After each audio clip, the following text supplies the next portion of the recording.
Enredate. Enredando las mañanas. Relato alternativo. El programa de la Red Nacional de Medios Alternativos. Así es, porque la verdad que, bueno, primero ustedes saben, salimos aquí en la provincia de Santa Fe de unas elecciones claves en general para el panorama federal, ¿no? Después de la provincia de Buenos Aires, la provincia de Córdoba y la provincia de Santa Fe son más o menos las que marcan el ritmo de lo que va a terminar siendo este caldo electoral que se viene formando, ¿no? Y bueno, después quienes nos van a gobernar, que bueno, algunos ya tienen vírgenes y santos, y otros vemos ya cómo nos compramos las gomeras para salir a combatir. Realmente no hemos hablado hoy del tema de lo que pasó en las elecciones de Santa Fe, no hubo demasiada sorpresa, por supuesto, ¿no? En todo caso, aquí sí, importante en el tema de que ganó el Frente de Frentes, o sea, el Frente de Frente, para que se entienda, ustedes recuerdan que en la provincia de Santa Fe siempre hubo un frente conformado por la UCR y por el socialismo, lo que se llama socialismo, digamos, obviamente estamos hablando de una situación muy moderada, ¿no? Cuando hablamos de socialismo.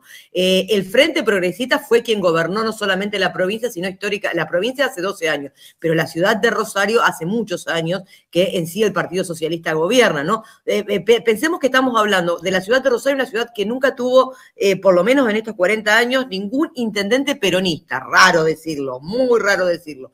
Bien, ahora en realidad este frente de UCR, Partido Socialista, se ha fusionado con el PRO, con el partido de Macri, de Bullrich, de Larreta, se ha fusionado y ha formado el Frente de Frente y ha salido gran ganador con un candidato que ha sido ministro de Seguridad de uno de los gobernadores más descollantes, si se quiere, del socialismo. ¿Más o menos se entendió?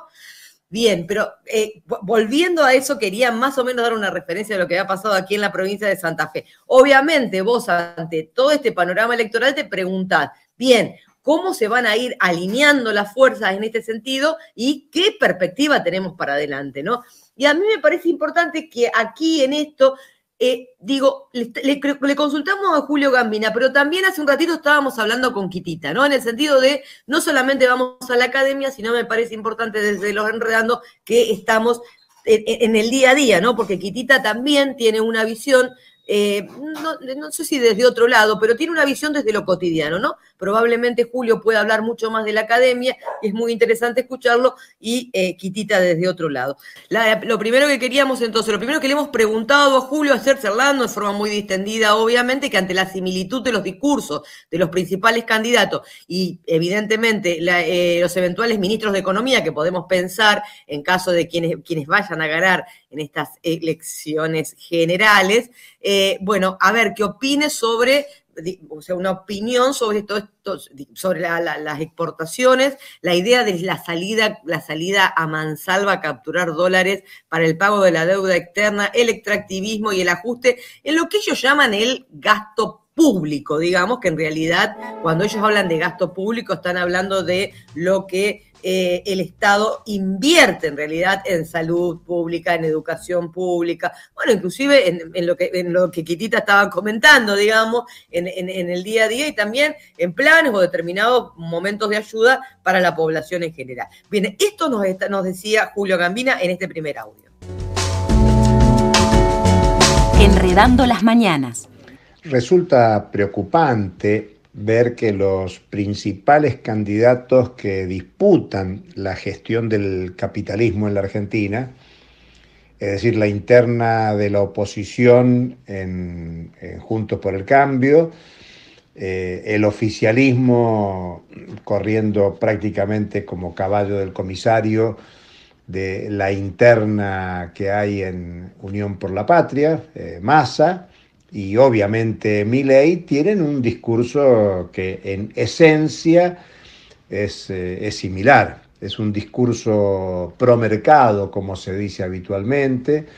Es un discurso de adecuación de la política económica argentina a las demandas del capital más concentrado. Es un discurso que va en sintonía con el modelo productivo y de desarrollo que viene funcionando en la Argentina, especialmente desde la dictadura militar y con mucha fuerza en los años 90. Me explico en los dos temas. Cuando decimos política económica nos referimos al acuerdo con el Fondo Monetario Internacional. Tanto el macrismo, con su préstamo recibido en el 2018, que sirvió para la fuga de capitales, y el kirchnerismo, bajo el gobierno de Alberto Fernández y Cristina Fernández de Kirchner, que ratificó el acuerdo e hizo un nuevo acuerdo en marzo del 2022, ratificó el condicionante que supone el endeudamiento externo, porque no solo se trata de pagarle al fondo, sino del acuerdo previo que se hizo con los acreedores privados. Entonces, la política económica de la Argentina, aunque Milei sea más agresivo en su expresión y hable de dolarización o de colocar una bomba en el Banco Central, en el fondo está diciendo lo mismo que dicen Bullrich o Larreta, respecto de que hay que levantar las restricciones a la operación con divisas. En todo caso se presentan con objetivos de mediano plazo para llevar adelante las propuestas estratégicas de liberalización de la economía.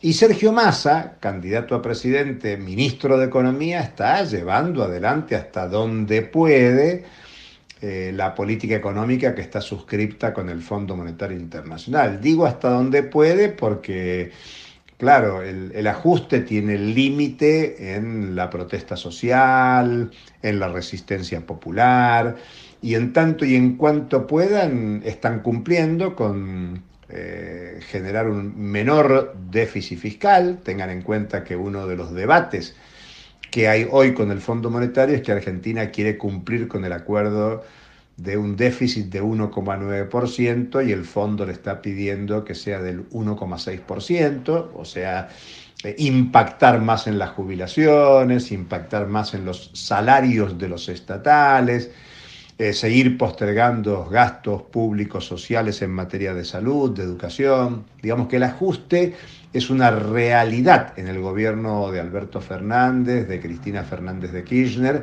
y Massa, ministro de Economía.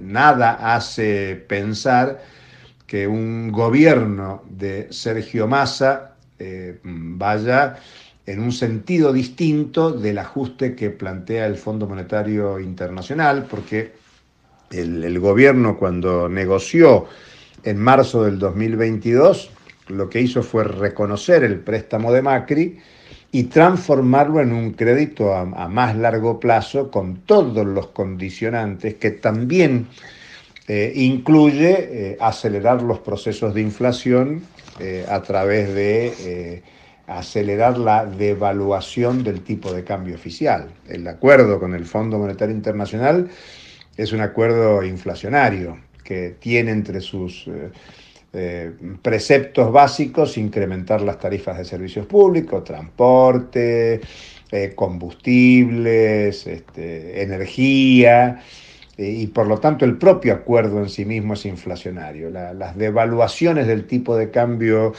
oficial intervienen en deteriorar los ingresos populares, salarios, jubilaciones, planes sociales. Por eso la realidad es que hay discursos similares en las principales fórmulas que van a disputar en agosto, un tema que se precisará en los casos que hay disputa de primarias, y eso se expresará en las elecciones de octubre y por supuesto en el balotaje.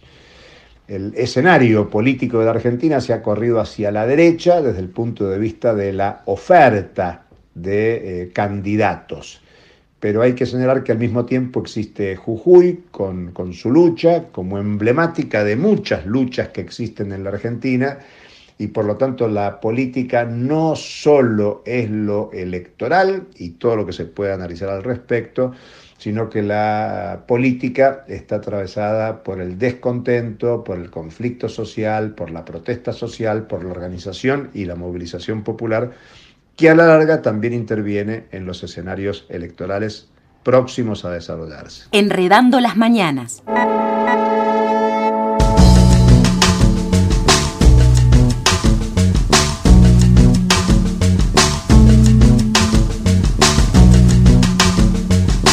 Bueno, ahí escuchábamos entonces a Julio Gambino en este primer audio. En realidad, Julio, me parece que hay que rescatar del análisis que hace, fundamentalmente, que se puede pensar doloroso y nefasto, si queremos.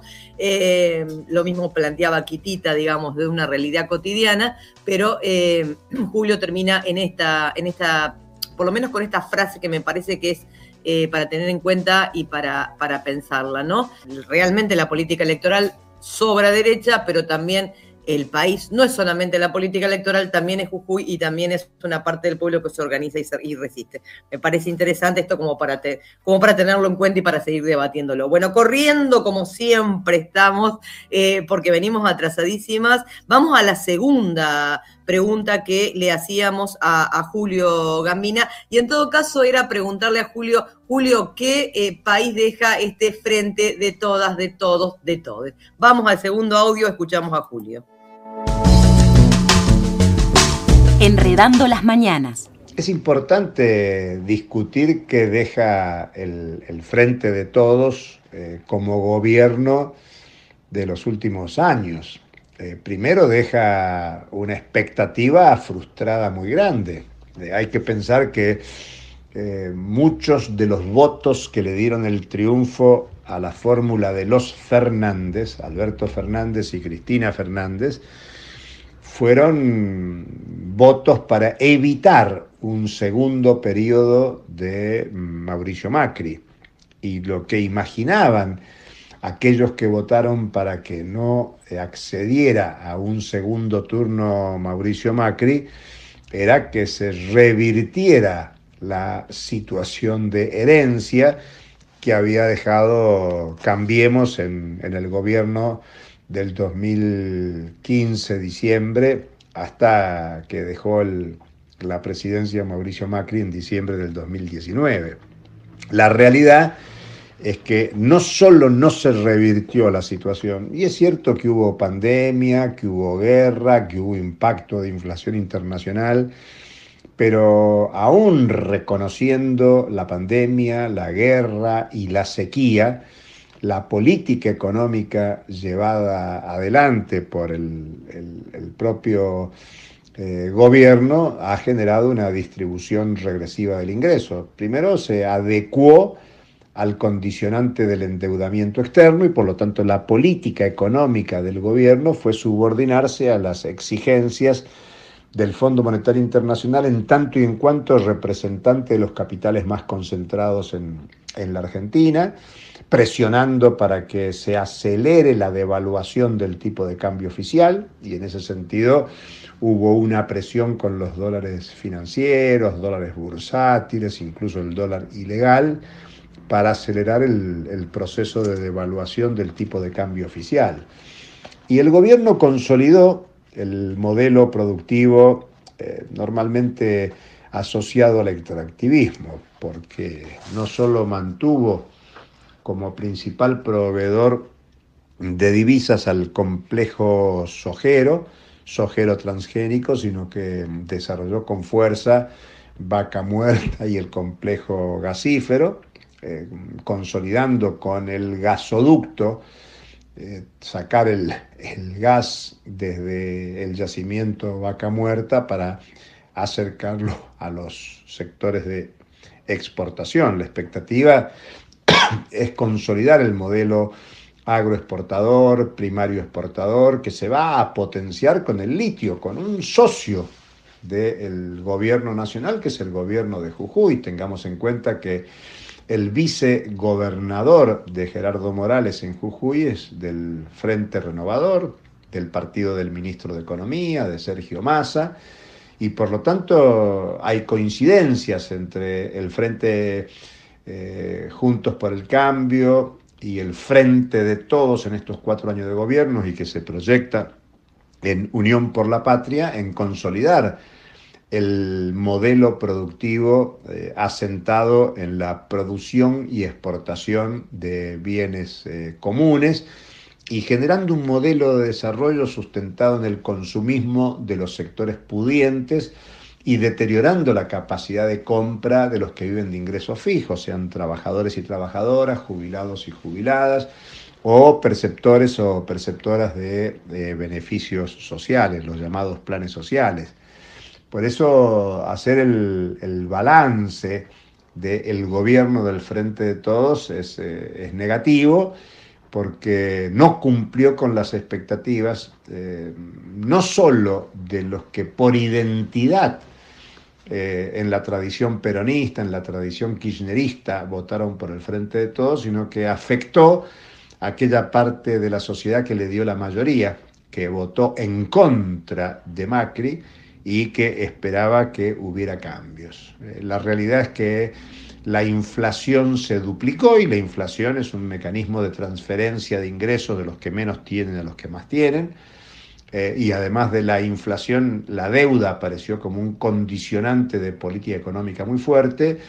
Y en estas horas nos acaba de hacer una devolución la CEPAL, Comisión Económica para América Latina, sobre el proceso de las inversiones externas directas en América Latina. Y aparece que Argentina, en el último año, ha tenido un crecimiento muy importante de las inversiones externas. Es cierto que tiene que ver con las restricciones de las empresas transnacionales para remitir utilidades al exterior, pero lo que muestra es que la Argentina en estos años ha consolidado el proyecto del gran capital que ubica a América Latina y el Caribe, y por lo tanto Argentina como una proveedora de bienes comunes para potenciar y profundizar el carácter dependiente de la región latinoamericana y caribeña con las demandas del capital transnacional más concentrado, que son los que en definitiva deciden las políticas de los principales gobiernos capitalistas y de los organismos financieros internacionales. Enredando las mañanas. Un mapa sonoro de la información y las noticias hecho en red. Enredate.